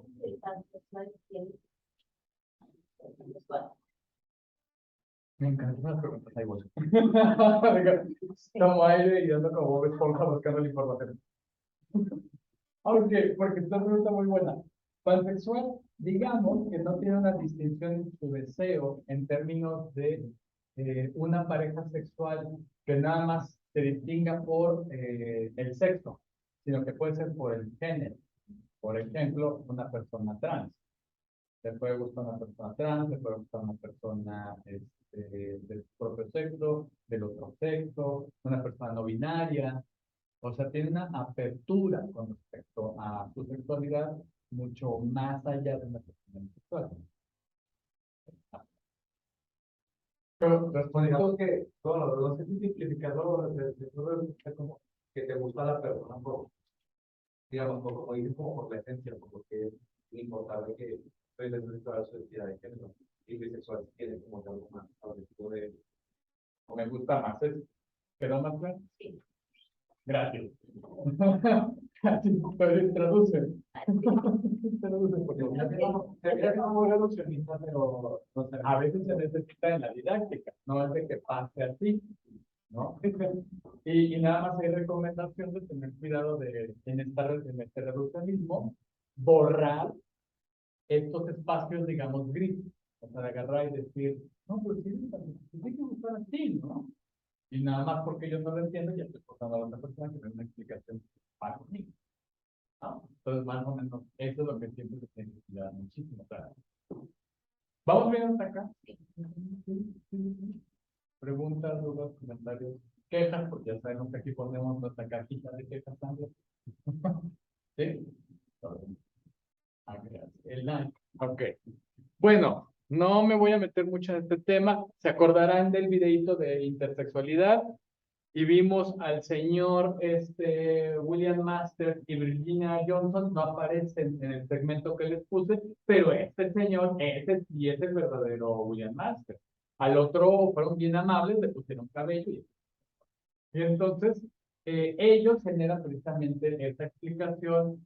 Gracias por la crítica médica, porque en los años 50 se utilizaba mucho la interpretación psicoanalítica del placer sexual, y más lo aportado por Anna Freud, es decir, la hija de Sigmund Freud.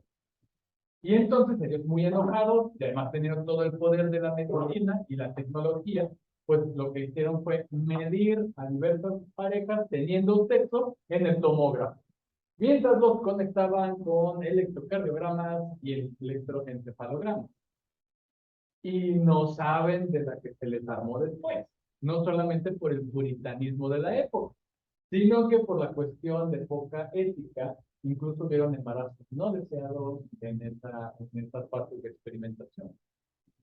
Y no está permitido el aborto, y entonces es un desmadre difícil. Pero sí se muy famosos por el grado de excitación, bueno, su explicación acerca del deseo, de las fases, entonces lo que conocemos acerca de precisamente del orgasmo es de alguna manera gracias a él. Y cortó relaciones de pareja muy cabrón. Y por eso en los años 80 es cuando se configuran los estudios de bioética, porque esto es a mitad del siglo XX, es decir, 1950 hasta 1970, no había una regulación de la práctica médica, es lo que se está investigando. Muy interesante el tema, por eso dices, güey, hay que quitarnos a los dioses, porque estos se los presentan como, wow, qué padres, y toda la falta ética que llevaron a cabo. Además de que el mendigo le quitó créditos a Virginia Jones. Ay, perdóname.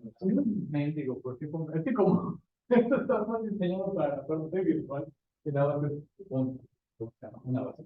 Lo que pasa es de que la pasa el tiempo con el grado de excitación, y ellos dieron cuenta cuando había una disfunción eléctrica o cuando había algún problema de orgasmo, donde era precisamente la fase precisamente de la inicial, era de la fase como de la excitación, que llega a un punto de meseta hasta que llega a su punto más alto, que viene siendo precisamente ya la eyaculación, y luego viene la fase de déjame, las palabritas están como raras, no se ven. El punto de no retorno, así lo llamaron, y que el rojo es cuando hay demasiada excitación y llegan a un punto de orgasmo rápido, principalmente en los hombres, y es aquí donde se entendió de alguna manera ilustrada con dibujitos, la eyaculación. Y lo morado es Lo morado era precisamente el punto de no retorno. Es decir, cuando ya llega la excitación de eyaculación, entonces pues ya no hay erección. Por favor. ¿Vale? Hombre y mujer, pero vieron precisamente que pasaba principalmente en el hombre porque es el referente. Ajá, entonces, mitad de... Contexto, mitad del siglo XX. Pero sí, ahí está.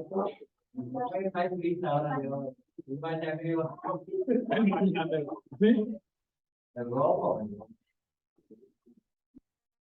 Sí, también. Bueno, ¿se entiende esta parte? ¿Quieren un pequeño break? ¿O hacemos el ejercicio de cuerpo? Hablando de sexualidad. ¿O qué quieren? ¿Sí? Ok, break. ¿Tienen unos, qué será? 10 minutitos. Tampoco.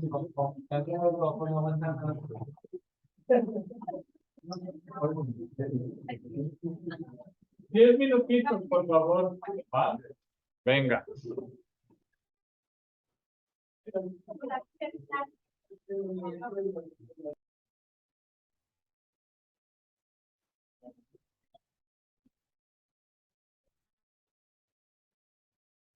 Nos vamos reintegrando.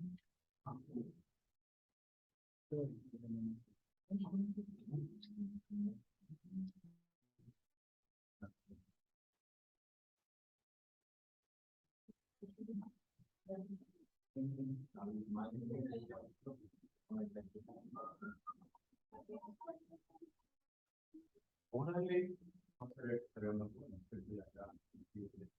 Pero bueno, entonces continuamos para poder precisamente hacer el ejercicio del cuerpo, que tienen precisamente estos tres puntos: acercamiento, contacto y cuidado, ¿no? Para entender y reintegrar en esta didáctica, no olvidarnos de que el cuerpo tiene presencia, tiene una agencia, que no es solamente una condición de enfermedad, porque pareciera nuevamente que el cuerpo nos importa cuando está enfermo.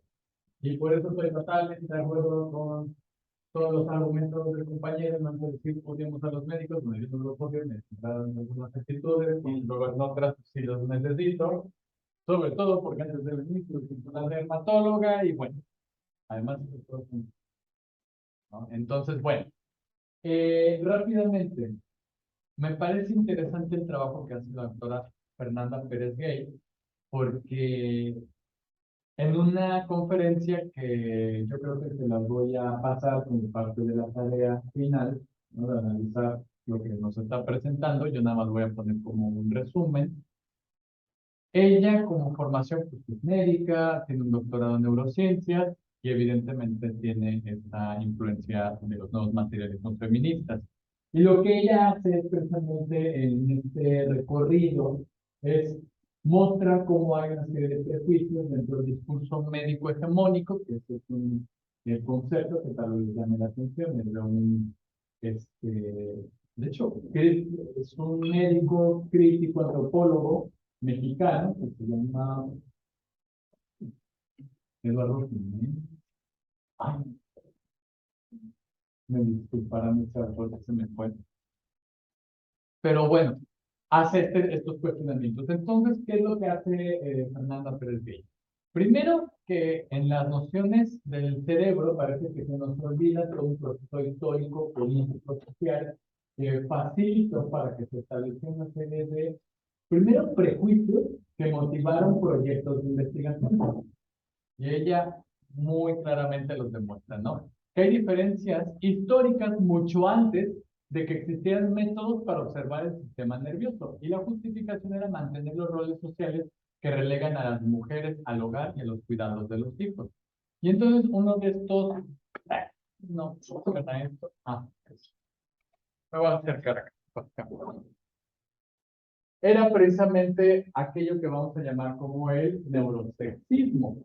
Y este es un escrito de uno de los alumnos fundamentales para quienes se dedican a las neurociencias, pero para quienes no, Es Paul Broca, se acordarán de Paul Broca por ser este señor que habla precisamente de la zona del lenguaje, que está ubicada en el hemisferio, creo que es el izquierdo o es el derecho, creo que es el derecho, y que ante una afectación ahí, pues va a generar un mal desarrollo del lenguaje. Lo que es lo que dice, esta inferioridad, haciendo referencia a la mujer, es tan evidente que nadie puede discutirla ni momentáneamente. Lo único es el grado de esta diferencia. Existe un gran número de mujeres cuyos cerebros son del tamaño más próximo al de los gorilas que al de los cerebros más desarrollados de los varones. Todos los psicólogos que han estudiado la inteligencia de las mujeres, incluso los poetas y novelistas, reconocen que las mujeres representan las formas más inferiores de la evolución humana y que se acercan más a los niños o a los salvajes que un hombre adulto. Y eso lo dijo un neuropsicólogo alumno de Paul Broca. En esa época se desarrollaba en el siglo XIX la primera ola feminista, que es precisamente la sufragista, y que al menos le ve esta diferencia Fernanda Pérez Gay como en este experto del cerebro para demeritar las acciones del feminismo. Tratando de demostrar este tipo de diferencias, ¿no? Y en el neurosexismo se hizo supuestamente este señor un estudio donde trepanaron 292 cuerpos, ¿no? De hombres y 140 cerebros de mujeres, viendo una diferencia de 180 gramos. Sin embargo, ustedes deben de saber que para coincidir en estas dimensiones, en estas medidas, es como en el índice, sacar el índice de masa corporal. ¿Cómo se saca el índice de masa corporal?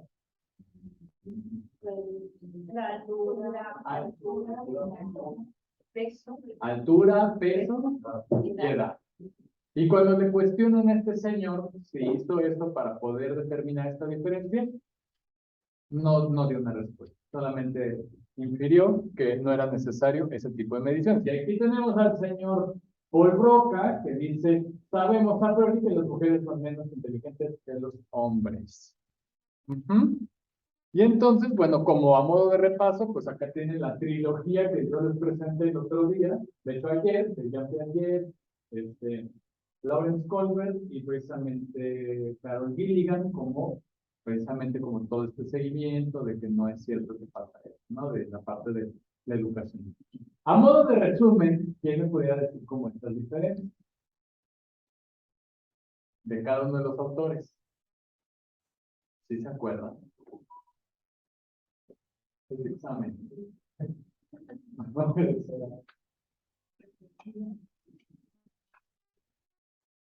Digo, aquí nada más hay un extentado. Monse ni siquiera estaba. ¿Se acuerdan?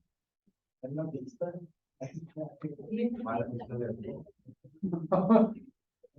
Bueno, rápidamente, que estos tres señores, o estos dos primeros, trabajan como todo el tema para reforzar esta hipótesis de que hay diferencias entre niños y niñas, evidentemente psicológicas, pero siguiendo una lógica que en la época se daba con respecto a comprender las hormonas y demás, ¿no? Por eso estudios desde 1977 hasta el 2000, ¿no?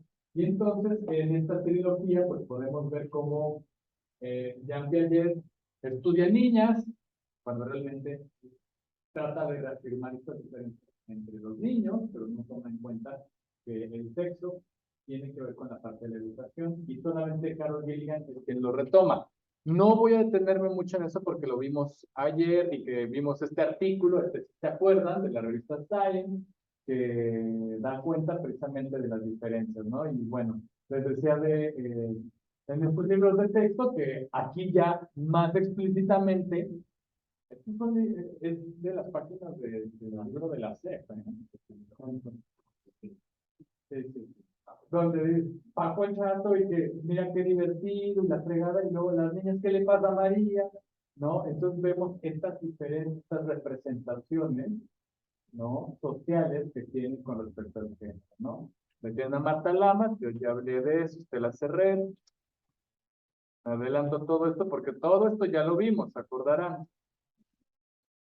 Bueno, Habían preguntado sobre estas diferencias, ¿no? Entre identidad, expresión de género, orientación sexual, sexo biológico, que tradicionalmente se utiliza la galletita, pero pues de hecho otros activistas trans utilizan a un unicornio, todavía no sé muy bien por qué, pero la más tradicional viene siendo esta, que coinciden estas diferencias como identidad de género, que es la parte más subjetiva, la parte de expresión de género tiene que ver con cómo tú te presentas ante los demás, como una persona masculina, femenina o andrógina, el sexo biológico, orientación sexual, y que todos estos elementos operan de forma simultánea.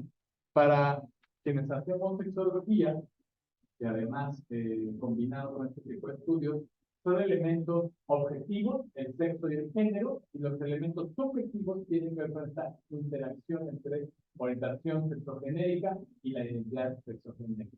Y los elementos intersubjetivos son expresiones sexogenéricas y las prácticas sexogenéricas. ¿Se entiende hasta acá esto? Sí o sí. Pero con cara de sospechoso. ¿Sí? O sea, elementos subjetivos, lo que podemos ver a través de esta manifestación del cuerpo, el sexo y el género, las partes subjetivas, como yo me pienso a través de estas sensaciones corporales, y en el otro, lo intersubjetivo, cómo opera esta relación con los demás cuerpos a través de todo lo que yo comprendo de mí mismo, mi misma o mí mismo. ¿Sí? Bueno, solamente quería llegar hasta acá. Si no hay dudas. Podríamos hablar de la percepción de las demás personas de nosotros. ¿Cómo? A ver otra vez. En la parte del medio, que es ¿Intersubjetivo? ajá, también se puede tener la variante de lo que las demás personas perciben. O sea, por ejemplo, no sé si conoces a Iris Martin, una psicóloga de Chicago, pero ella hablaba sobre que las personas LGBT sufren violencia por el simplemente hecho de existir igual que los demás. Entonces ella decía como no solamente es como el hecho de cómo se identifican o con qué orientación sexual tienen las personas, sino también de cómo esa persona es percibida por otras personas. Claro.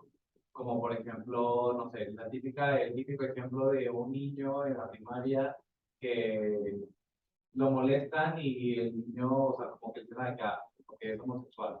Y el niño no es homosexual, pero es como la persona, como los demás niños lo ven y deciden cómo molestarle. Eso también podría ser algunos elementos intersubjetivos, ¿no? Sí, sí puede entrar. Y de hecho hay una etnografía muy famosa. Estoy sufriendo porque no encuentro el autor. No me acuerdo su nombre.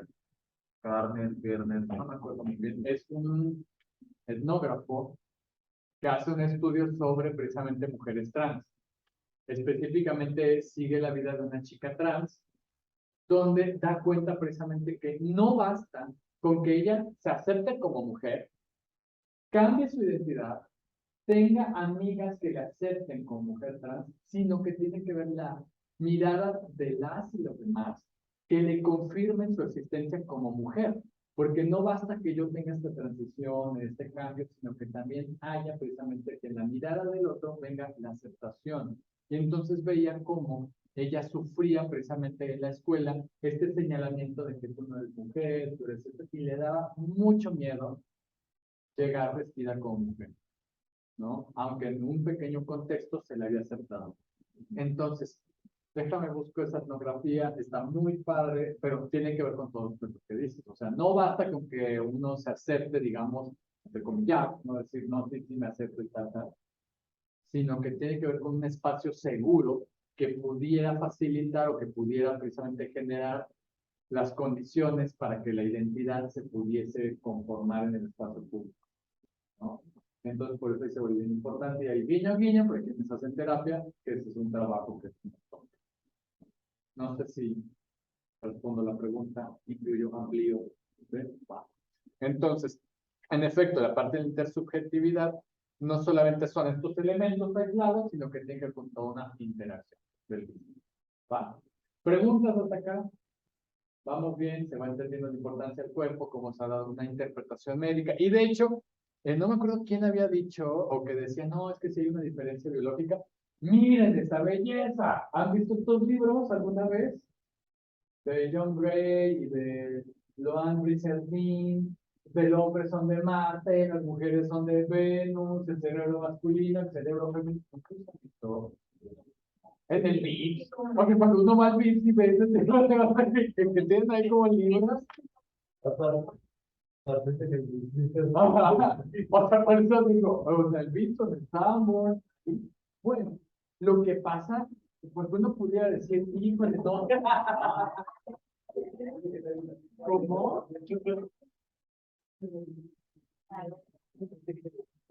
No, no la registramos. Bueno, se los han visto, en Estados Unidos se volvieron bestsellers. Evidentemente por la venta, evidentemente porque atrae, porque el título, bla, bla, bla. Y Luan Rizardin es una, digamos, no destacada, pero por lo menos tiene las credenciales de una, ¿no? Lo padre que hace precisamente Fernán Pérez Gay, pero además ahí ya revisando un poquito la literatura que utiliza, como por ejemplo utiliza a un autor que me gusta mucho, que no sé por qué se me están yendo las autoras, que es esta Cordelia Fine, Gina Rippon y otra que se llama, esa ya se me fue porque es como una judía. Y entonces, estas mujeres toman el trabajo de Loan Rizardin para crear, vamos a discutir. La decisión de que es muy chingona, vamos a revisar los datos que nos está presentando, lo que ella está diciendo, etc. Y entonces rescata este texto, ¿no? Que los científicos suponen que, aunque una mujer sea más lenta en actuar físicamente, empujada por la cólera, una vez que se ponen en marcha sus circuitos verbales más rápidos, pueden desencadenar una aluvión de palabras insultantes que un hombre no puede igualar. ¿Recuerdan de la imagen que les presenté de los baños? Donde ponen el bla y bla totalmente, miren, tiene fundamentos científicos según Van Rizardin. Es una característica de los hombres usar menos palabras y tener más fluidez verbal que las mujeres, ¿no? Y entonces aquí se basa en un estudio que se llama Sex Differences in the Structural Connectome of the Human Brain. Entonces, los hallazgos, más conexiones intrahemisféricas, es decir, en el mismo hemisferio, y las mujeres, más conexiones interhemisféricas, es decir, cuando está escrutinando el estudio de lo que está diciendo esta mujer, da cuenta de esto, pero acá tiene un problema y lo vamos a ir checando. Que precisamente hay algo que en estadística se llama el tamaño del efecto, ¿no? Es muy linda la cosa porque cuando tú tienes una serie de datos dividido o separado entre hombres y mujeres, tú puedes sobreponer estos dos datos, ¿no? Para ver qué tanto se diferencian. Y entonces, cuando tenemos una sobreposición, o sea, una coincidencia entre los grupos, pues no vemos diferencia. Pero cuando hay una separación en la sobreposición entre los datos, sí hay diferencia. Pero entonces, lo que estaban viendo es que está truqueado ese artículo de investigación. Por eso es muy bonito la estadística. Claro, claro. O sea, porque precisamente lo que te estaban diciendo de las diferencias era estos dos cachitos. Estos dos cachitos era para decir, son bien diferentes, no manches. Y es lo que reportan y es lo que se publica. Y eso se va a conocer como sesgo de publicación. Porque, sí, también, pero hay que recordar, y seguramente quienes estén viendo estadísticas, de que siempre nos dicen, tienes que mostrar diferencias. Si no muestras diferencias, pues no encontraste nada. Y entonces aquí se vuelve un gran problema, porque, oye, ¿por qué no resultamos las igualdades? Bueno, tal vez el problema es diferencia e igualdad. Y ahí está todo el debate feminista y todo el desmadre. ¿Sí? Vamos bien hasta acá. Qué bonito. Ahí sí me reconcilié con la estadística. Entonces, porque de alguna manera contribuía para decir que en este artículo todo chulo, que muestra las conexiones y demás, que ojo, ella como neurocientífica nos reveló algo bien importante. Estas imágenes son fabricadas, por el investigador. Como tal, esto no te lo da el tomógrafo. Así no te lo muestra. Esto tú lo vas desarrollando a través de tu suposición e interpretación de los datos. Y entonces por eso uno lo ve y dice, no más, ¿cuánta razón tiene? Pero la realidad es de que precisamente al revisar los datos, dices que presenta solamente las ligeras diferencias, porque en los datos que nos muestran, en esta sobreposición de los datos, pues realmente no lo hay. Y cuando hay una gran separación, podemos ver como, por ejemplo, ella nos pone de ejemplo a los Amish o a los menonitas, donde las características sociales influyen tanto que sí puede dar las diferencias entre las poblaciones, pero la realidad es de que somos muy similares en nuestras formas de responder cerebralmente, cognitivamente entre hombres y mujeres. ¿Entiendes acá? ¿Sí? ¿Ya te reconciliaste con esto? Más o menos así. O sea, porque esto es para darle la madre a que un médico diga, no, no sé qué. A ver, buscamos el artículo, le enseño un poquito de estadística, señor, y acá tenemos los datos que precisamente demuestran que no tienen una gran diferencia. Y es sesgo de publicación lo que usted está tratando de entender. ¿Se entiende hasta acá? La cosa tan chula esta. Bueno. Aquí está otro ejemplo. Cuando no hay diferencias, ¿no? Sustanciales, ¿no? Cuando tenemos una D de Cohen, ¿no? Que en medio, pues no estamos con los grandes diferencias, no hay una gran separación. Todo lo que está aquí dentro me está diciendo las igualdades entre la población de hombres y de mujeres.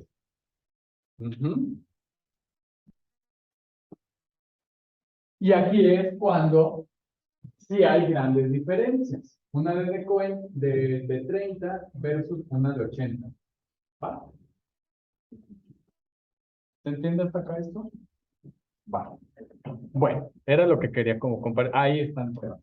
Daphne Joel, Cornelia Fine y Gina Ribbon son quienes han tratado de dar a entender cómo estas cosas, ¿no? O sea, no hay tal como dimorfismo cerebral, es decir, que hayan dos cerebros. Eso es algo que se inventaron también los médicos a través de una serie de interpretaciones de los datos cerebrales o de lo obtenido cuando se hacen mapeos, como les había dicho, de esto. Estas imágenes que se muestran, ahora sí que un neófito lo puede leer y decir, no mames, pues sí tienen razón, China estaba pensando que tenemos cerebros iguales y que son diferentes. Cuando es pura interpretación de ellos, de las imágenes, y las van reconstruyendo estas diferencias. Pero diferencias basadas en una sobreposición muy débil. Por eso es un sesgo de publicación lo que nos están presentando. ¿Y por qué digo sesgo de publicación? Porque estas que son neurocientíficas, y les recomiendo que bajen este artículo, es de acceso libre, que es 8 Things You Need to Know About Sex, Gender, Brain, and Behavior. Entonces, este artículo les va a ayudar bastante, y ahí está lo que quería llegar con nuestro compañero, que se nota mucho, utiliza este artículo, te va a gustar mucho. Y aviéntaselos en la cara a los médicos y médicas, que quieras tu cuestión. Y entonces, súper lindo, es chévere este artículo, porque primero es demostrar que no hay dimorfismo cerebral. Existe el cerebro mosaico y plástico, es decir, que estas interconexiones de ambos cerebros lo que hacen es una parte de que yo puedo utilizar una gran cantidad de palabras siendo varón, sin necesidad de suponer que tengo una condición de cerebro femenino, sino que de alguna manera, por mi propia historia, por mi propio bagaje, he aprendido a utilizar muchas palabras. No tiene nada que ver que si es un cerebro femenino que me rige. No, se entiende hasta acá. Hay problemas metodológicos como la sobregeneralización de los datos. O sea, por eso les demuestro esta parte de que agarran un cachito de diferencia y ya dicen, no, no, ya hay una gran diferencia. ¿Por qué sobregeneralización? Volvemos al artículo. Utilizaron 400 hombres o 400 cerebros de hombres y 521 de mujeres. No es estadísticamente significativa la muestra, pero aún así tienen conclusiones que suponen grandes diferencias. ¿Se entiende hasta acá? Ah, qué curioso de estos señores, ¿verdad? Y entonces la significancia estadística pues son los falsos positivos, ¿no? O sea, suponen que algo pasa Ese es un falso positivo. Supone que algo está pasando cuando la realidad no está. Error tipo sesgo de publicación, lo que les dije, solo estudios que afirman diferencias y no los que confirman nula diferencia.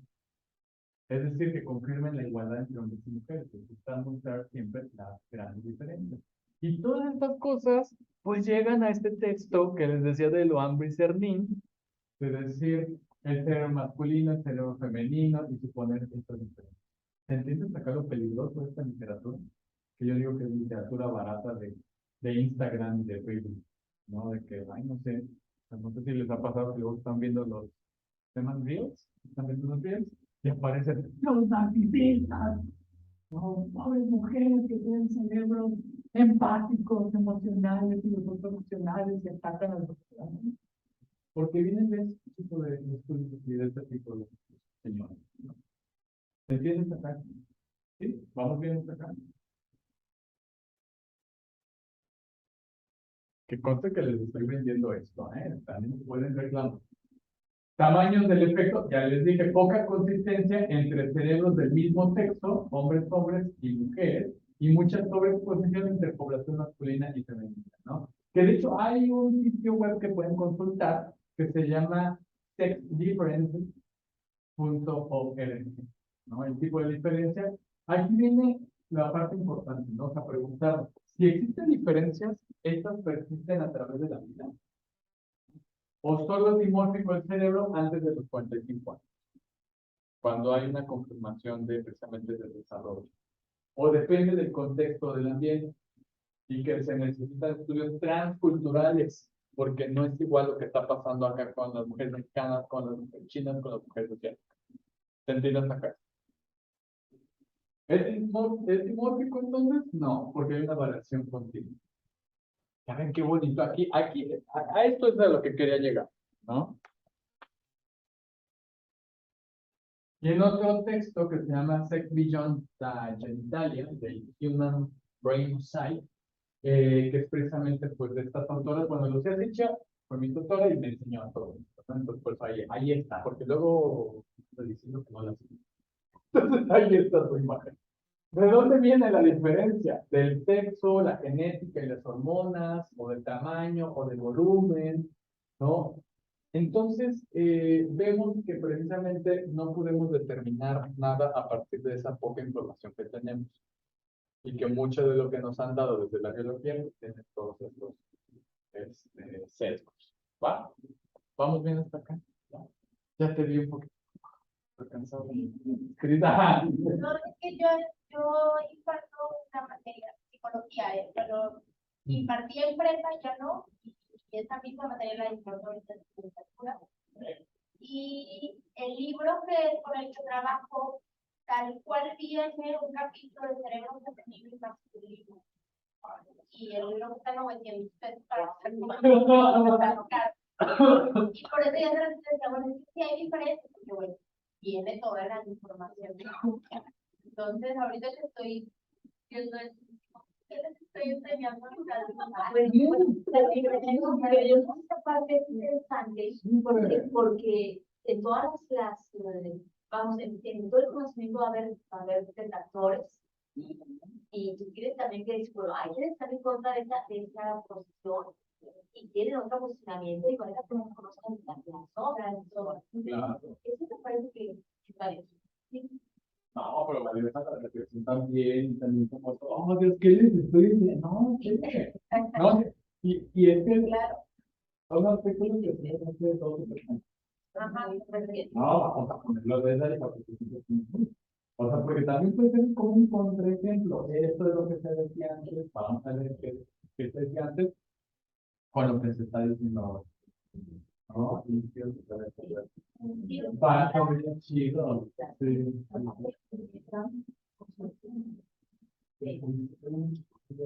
cambiando.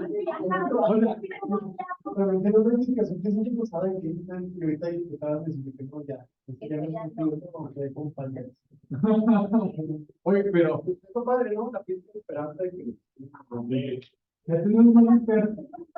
La percepción contigo ya la esperanza.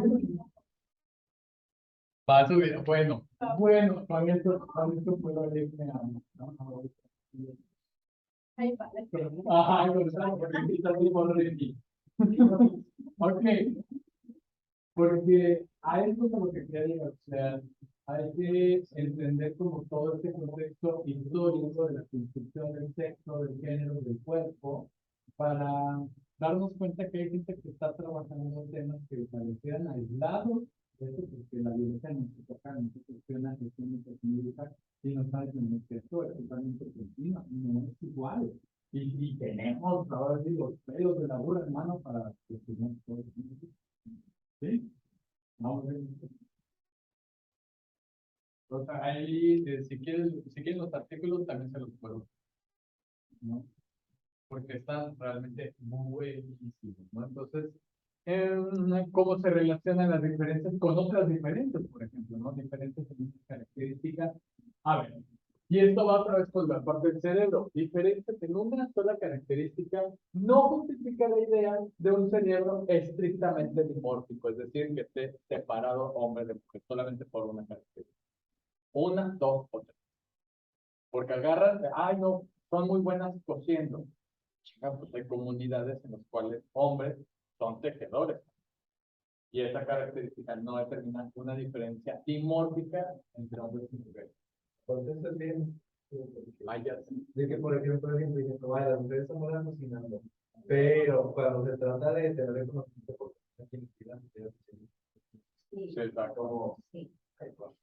Ajá, sí, sí, porque además existe el de la denominación única y exclusiva del chef. No escucho que sea tan femenino como chefa.